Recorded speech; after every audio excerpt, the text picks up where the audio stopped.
a un precio más asequible para todos. ¿Qué opinar? El caso de las economías colaborativas, que son en las que se enmarcan las empresas que identifican la pregunta, es un caso típico de competencia de unos nuevos integrantes en un modelo económico distinto al tradicional que se insertan en un determinado mercado. Hasta el momento, desde el punto de vista de procompetencia, no tenemos una posición contraria, totalmente abiertos a la economía colaborativa, pero sí levantar el punto de que en mercados mucho más evolucionados en materia de competencia ya han llegado al punto donde las economías colaborativas están siendo vistas por la autoridad. De hecho, el presidente de la Comisión Nacional de Mercados y de la Competencia de España justo la semana pasada dijo que las economías colaborativas representan un reto importante para las autoridades. En cuanto al tema del transporte, que ha suscitado tantos comentarios aquí, me es necesario indicar que a nosotros nos fue notificada la sentencia del tribunal, que previo a la notificación de la sentencia ya nosotros estábamos tomando las medidas del lugar, y en este momento Procompetencia está haciendo los análisis que esa sentencia ordena hacer en materia de competencia, levantando el punto de que los análisis no son solo desde el punto de vista de la competencia, sino que había 9 entidades de la administración pública involucradas. Algunos de sus puntos, inmediatamente entró la ley de competencia en vigencia, pues fueron trasladados expresamente a la comisión. Sin embargo, es importante, y no puedo dar más detalles al respecto, que se haga un análisis comparado del artículo 20 de la ley 4208 y del artículo 10 de esa nueva ley de movilidad del transporte. Amén de eso, nosotros estamos ya analizando, investigando y estudiando el mercado respecto.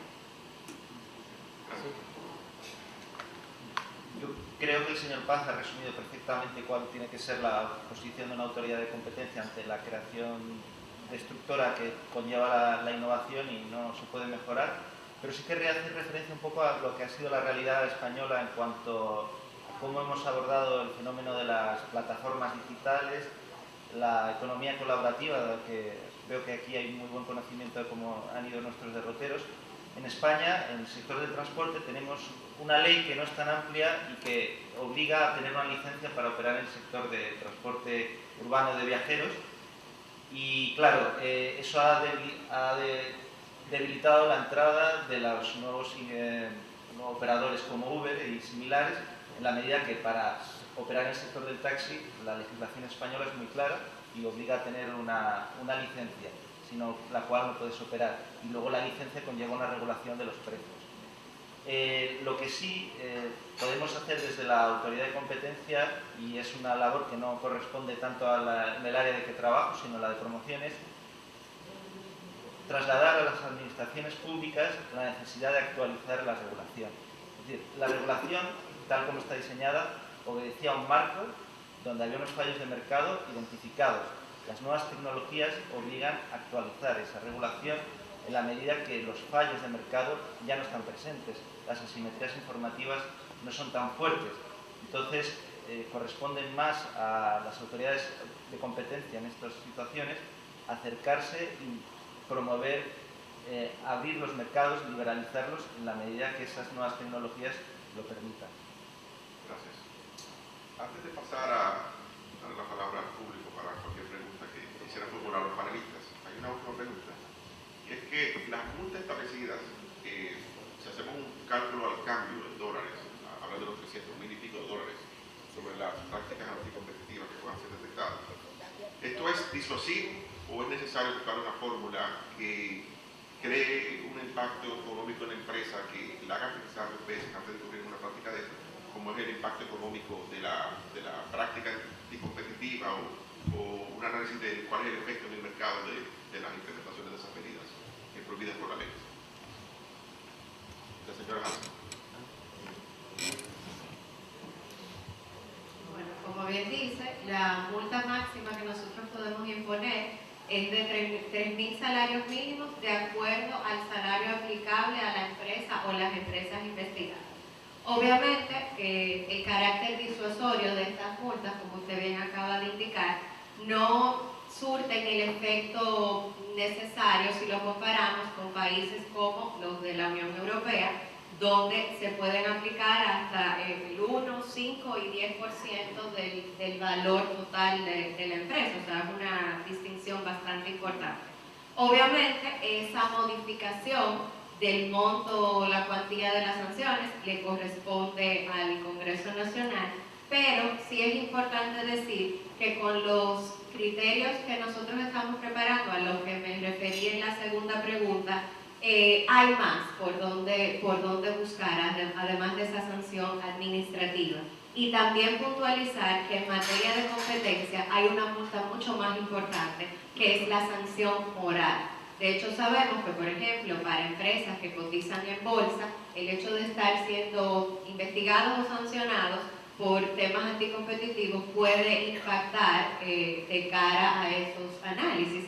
O sea que sí, es cierto que no tienen el efecto disuasorio necesario, pero creo que con lo que tenemos y con las herramientas que estamos trabajando desde la comisión, podemos paliar un poco ese tema del bajo efecto disuasorio de las sanciones actuales.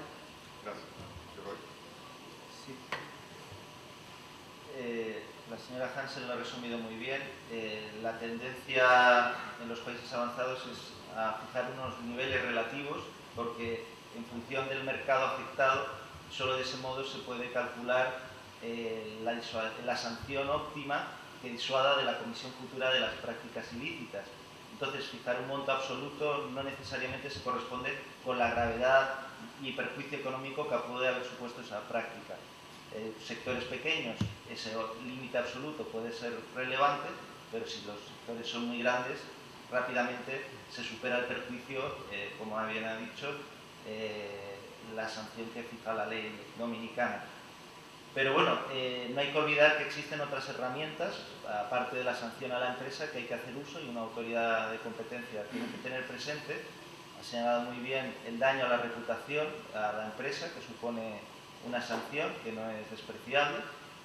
Y en los países también donde se está intentando ser más eficaz en la lucha, por ejemplo, contra los cárteles, no solo se quiere hacer recaer la sanción o la responsabilidad en la empresa, que al final es un ente abstracto, sino en las personas que han estado detrás de la toma de decisiones de prácticas ilícitas. En Estados Unidos, como he comentado, directamente un directivo puede ir a la cárcel si ha participado en un cártel. En España, nuestra legislación contempla otra figura, que es la multa al directivo que ha participado también, pero es solo una multa económica. Que también, aparte, si se señala al directivo, eso también tiene un daño a la reputación del directivo importante, que bueno, no quiero, si una multinacional quisiera contratar a ese directivo sancionado, obviamente le va a suponer un impedimento que haya sido condenado por prácticas cartelizadoras, por ejemplo. Gracias. ¿Alguien más quiere agregar algo? Napoleón decía, ahorita en el espacio que voy deprisa. Y lo decía por una razón. Avanzar de manera sostenible en un proceso es siempre recomendable. República Dominicana acaba de poner en vigencia su ley de defensa de la competencia. No ha hecho uso ni una sola vez de las sanciones establecidas en su ley. No hay base concreta para determinar si las sanciones de la ley son o no disuasorias. Si lo diríamos hoy, o si lo decimos hoy, estaríamos entrando dentro del plano especulativo. ¿Por qué? El 99% de las empresas dominicanas son micro, pequeñas y medianas empresas. Yo no conozco muchas empresas a las que les sobren $300,000 o que estén dispuestos a pagarla en reiteradas ocasiones, porque la ley además establece que no es una multa única.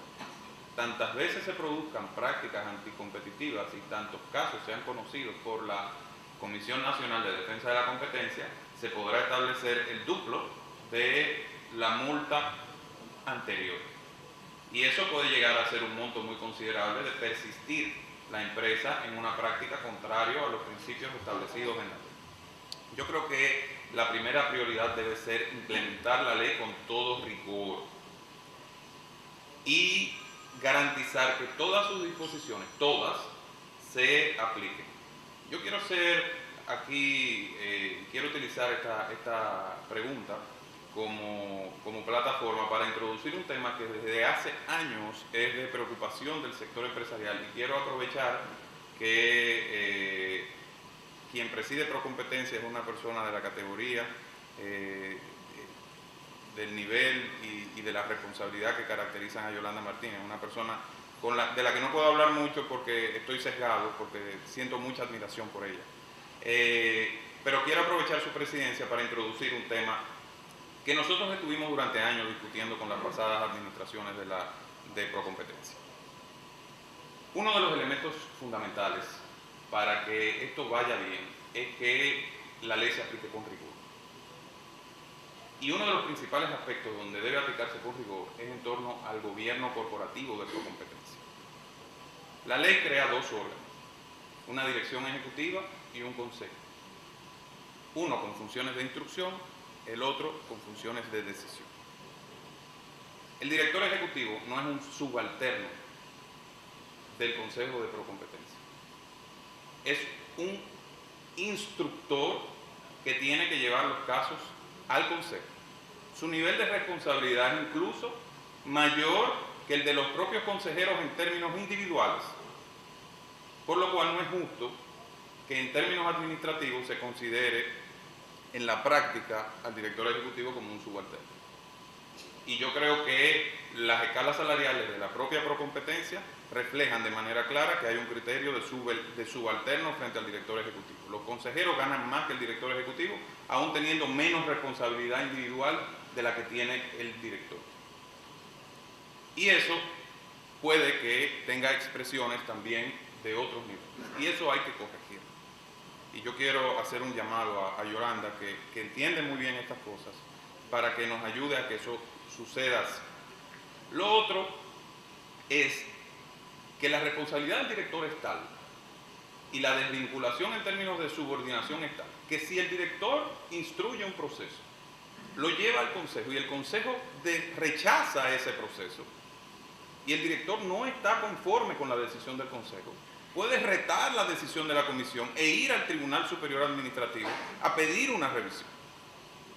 Por esa razón es importante que se mantenga una distribución de funciones conforme lo que manda la ley. Y la ley de Procompetencia hay que reconocer que es compleja en términos de gobierno corporativo.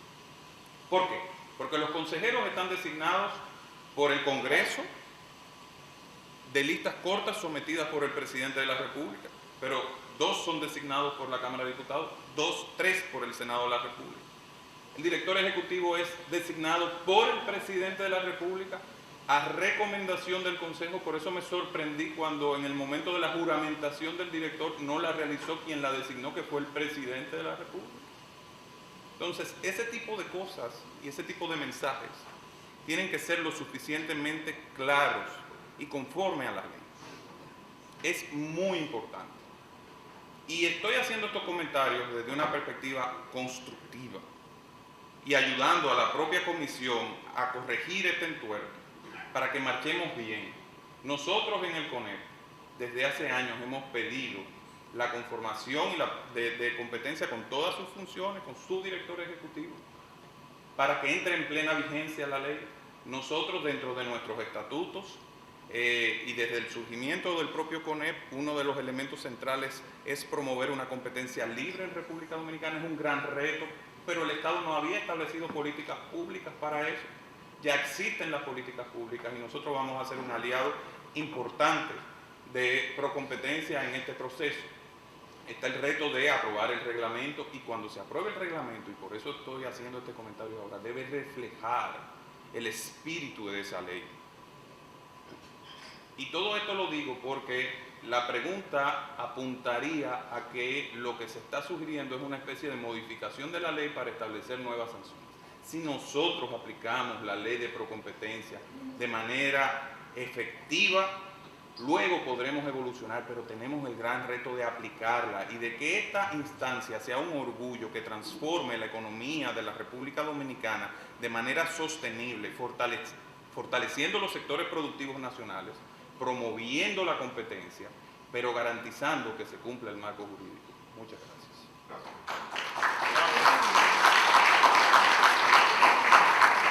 Ahora nos quedan un poco menos de 10 minutos. Si alguien del público quiere dirigir una pregunta a uno de los miembros del panel, está en su oportunidad. Entiendo que hay un micrófono disponible para quien quiera hacer uso de esa oportunidad. ¿Alguien quiere hacer la pregunta? Si no hay nadie que quiera hacer la pregunta, le damos por la jugada del panel.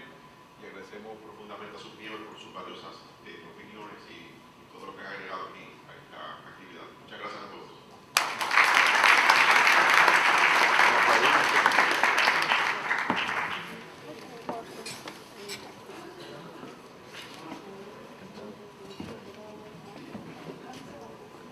Bueno, muchísimas gracias al señor Reyes, muchísimas gracias a los panelistas. Me gustaría invitar al señor Hans Witzenburg para llevar a cabo el acto de clausura. Muchas gracias.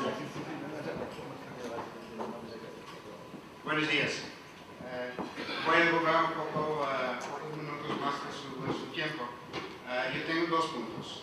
Primero, yo pienso que fue un evento fabuloso, con un tema que no es fácil y no siempre es popular, como Yolanda dijo. Me gustaría agradecer a todos nuestros invitados especiales por su colaboración y agradecer también a todos ustedes para participar. Yo pienso que con eventos como eso y los eventos que teníamos esta semana por competencia, estamos ahora unos pasos más cerca de una competencia justa. Segundo, me gustaría anunciar nuestro Roadshow 2017. En noviembre tenemos nuestra próxima misión comercial a Europa. Nos vamos a primero París, segundo Milán, tercero Madrid. El objetivo es buscar negocio, buscar socios y ahí buscar inversión para nuestro país. Me gustaría invitar a todos ustedes que vayan con nosotros. Para dar una mejor idea de nuestros roadshows, me gustaría compartir un vídeo con la experiencia del roadshow 2016. Gracias por su paciencia y hasta el 9 de mayo. Gracias.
it's a wrap.